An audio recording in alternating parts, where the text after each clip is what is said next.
Hi guys, and welcome back to my YouTube channel. So today we're going to be making some Rasta pasta. This pasta was too good. Oh my god. It was too good. Now, first of all, we're going to be using some beef ribeye steak, and this is the one I used. I'm just showing you so that you would know. But you could use any cut available to you, but I personally just prefer using rib eye steak. Okay, now you would want to chop it into chunks, that's beef chunks, and then you proceed to seasoning it. So for seasoning, I'm going to be using my salt. I would use some black pepper. I would use some buttery buffalo seasoning. I would use some jerk seasoning. So the jerk seasoning is what actually elevates the flavor. Like, it's one of the things that elevates the flavor. So I would advise you not to skip it. You can try and check how to make your own jerk seasoning if you do not find the one that I'm using in any store around you. Okay, but I feel like if you're in the US, UK, or any other country, you'll be able to find it. But Nigeria, not so much. I was lucky to get this one. Anyways, so I've had this for a while. There's the liquid one, and then there's the paste. So I have the liquid one, but it's almost finished. So I would be using the paste for this recipe. So after I use my black pepper, I use my salt. I would proceed to season with some other seasonings. I would use some smoked paprika. So after I put my smoked paprika, I add some a bit of curry powder. I also add some other seasonings basically. So let's just watch. I put some Old Bay. Um, then this I just used, I think, about half a tablespoon for this amount of beef that I'm cooking. So I could just approximate half a tablespoon. So I put in my Old Bay seasoning. Then I would be showing you the other seasonings I used. I got this at, if you're in Abuja, I got this from Tea Chai Wellbeing supermarket. So this is the Jamaican jerk seasoning that I'm talking about. So this thing right here. But I'm very sure you could make jerk seasoning at home. There should be YouTube videos on it. You could check it out and try making one at home if you can't find the store-bought one, as I said earlier. So this is what I put. I put, I think, a tablespoon of the jerk seasoning inside. So I think I put about a tablespoon and a half of the jerk seasoning inside for this beef. Then you're going to want to mix it properly, very, very, very well. Okay, you want to mix it very, very, very well. Mix it very good, very nice, so that the jerk seasoning, it enters into the beef. It marinates to be very well. So that's why I'm using my gloves and I'm using my hands. I'm not using any other thing. I'm not using a spoon because I want the beef to be properly seasoned. Okay, and this is what it looks like. Then we're going to proceed to frying the beef. So for this recipe, I'm using my cast iron skillet. You could use whatever pan you have. It's not necessary. You don't have to use a cast iron. But I'm using cast iron for this. I add in a bit of vegetable oil. I put in my beef. And then I'm just going to fry this very well until it has like some sort of char on it. Okay. So while this is going on, you're going to want to be stirring it around so that it doesn't burn. You don't want it to burn, okay? So I stir it around and then you can see it's getting ready. The liquid has dried out and then you would see it start to char on the body.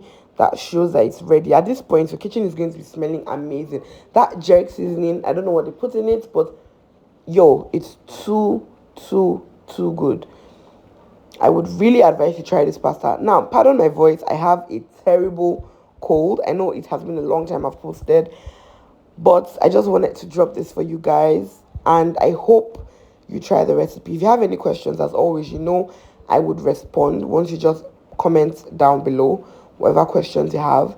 So for this recipe, I'm also going to be using red bell peppers and green bell peppers.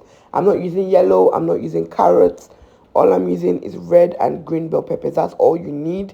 That's the only veggies you need for this recipe, okay? And no, you cannot skip it because that will mean you're not making rasa pasta.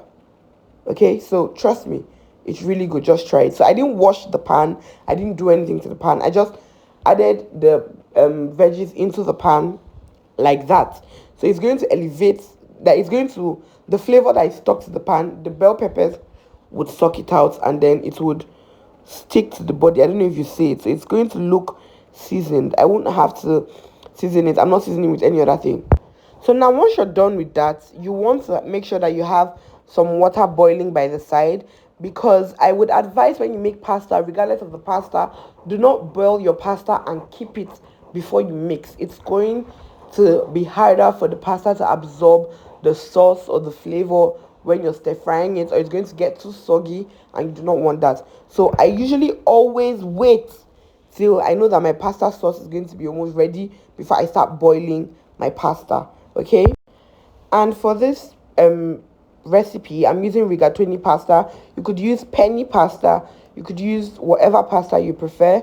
But personally, I prefer either penny or the rigatoni pasta. Okay. So I'm boiling my pasta now. I take that aside to the other side of the gas, and then it's boiling, because I know how long it takes for that pasta to become al dente soft, the way I want it to be, to add into my pasta. So at this point, I'll start making my sauce. So I add in some butter. This is some unsalted butter that I'm adding into my cast iron skillet. Okay, so I put in my butter, and then I am going to be putting in some onions. So I don't like to use purple onions um when I'm making creamy pasta, because I feel like the once the pasta like cools down a bit, there's this color that purple onions gives, and I don't want it in my pasta. So I usually prefer to use the either the yellow onion or the white onion, any of them. Okay. I know some people might say it doesn't matter, but personally, I feel like the appearance of food is very important. Like, it's as well as the taste, but personally, I would want my food to look good so that it would attract you to even want to put it in your mouth. If it doesn't look good, then why would I want to taste it? So I'm always very particular from the way I chop my onions in certain meals. I know the way I would want it to look. I know the type of onions I would want to use, the type of pepper I would want to use. So every little detail is very important when you're cooking. You just have to be very cautious, okay? So every little detail, especially if you have the luxury of affording whatever you want. If you are on a tighter budget, sure, you could work with whatever you have. But if you have that luxury of getting whatever you want, I would advise you pay more attention to what you eat and what you cook and how it looks, the appearance of your food. You know, when you go to a restaurant, you like the way it looks. You could also achieve that at home. You don't necessarily have to go to a restaurant. Okay.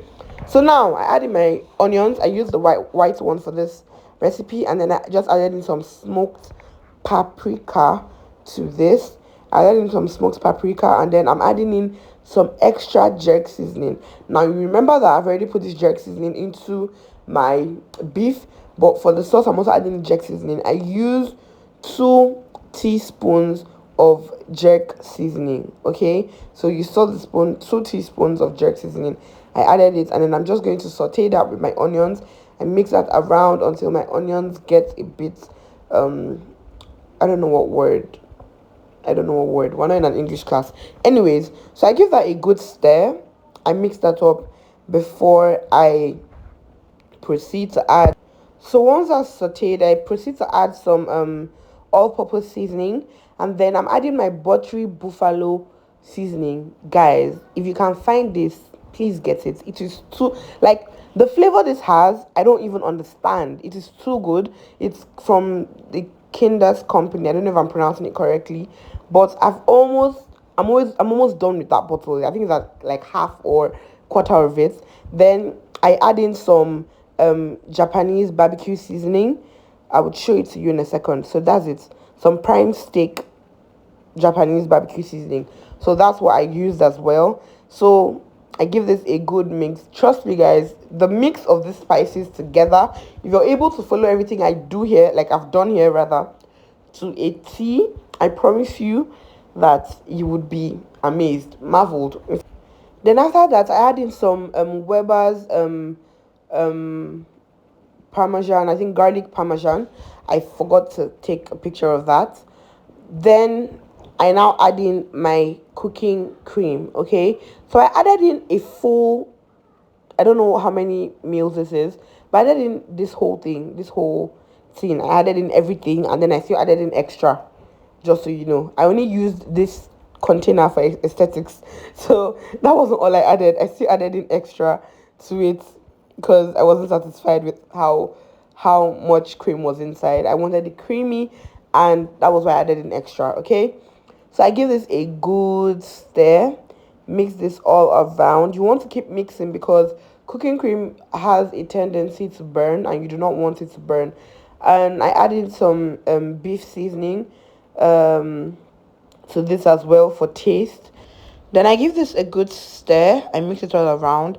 As I said, cooking cream or cream based things tend to burn when you're using like fire to cook it. Okay, so you have to make sure you're constantly stirring to avoid your cream from burning. You don't want it to burn at all, not at all.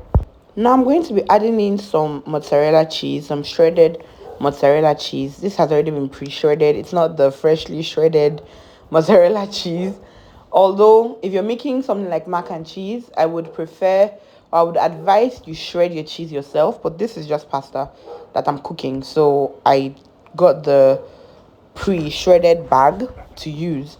So I put a bit of that and then I give it a mix again. As at this point, my pasta is already al dente, soft, just the way I want it. So I'm going to be adding in my pasta any moment from now. Okay, so I'm adding in my pasta. I've already drained the water from it. I'm not adding in with the water. So this is my pasta, and you see, when you add it directly from immediately you're done boiling, as opposed to when you boil and keep it, you realize it to be, no matter how much oil you add, it's going to be sticking together. Now even if it doesn't stick together, it's going to have that soggy look, and you don't want that. So after I put in my pasta, I put in my beef, I put in my veggies that I had sauteed, then I mix this all together. Now at this point, you reduce your heat to low because you don't want it to burn while you're mixing. So I reduced my heat, and then I mix this up together. I make sure that everything marries in the creamy jerk sauce because that's exactly what you want. Okay, trust me guys, this pasta tastes so good. Like, it takes your regular alfredo pasta. Let's say alfredo pasta is like on a level 10. This takes that pasta, if you make it this way, to like 100. It's too good. Like, words even fail me. That's just how good it is. Now if you have any questions, as I said, you could just comment down below and I would do my very, very best to answer. I also top it up with some extra smoked paprika. I would also be topping it up with some chili flakes for some heat.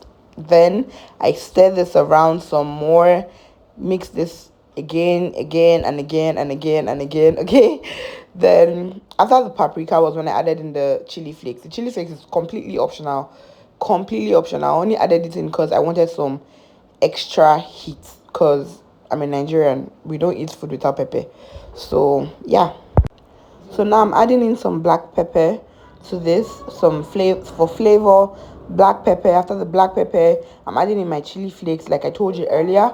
I add it in and then I mix it some more, and you would see how creamy, how juicy, how perfect this pasta is looking. Okay, you see it in just a second. Now while you're watching this, if you enjoyed my video, you love my recipes, please share my YouTube channel, subscribe, like, and comment down below. Okay, and also click on the notification bell so that you would be notified as soon as I make a new post. Thank you guys for sticking with me through all my inconsistencies. See you guys in the next recipe. Who can guess what that will be? Maybe there'll be a prize. Guess what the next recipe will be, okay? And the person that guesses the correct thing, I would give to the person 20,000 naira. Now, as always, Basi can cook, and I love you guys so much. Mwah.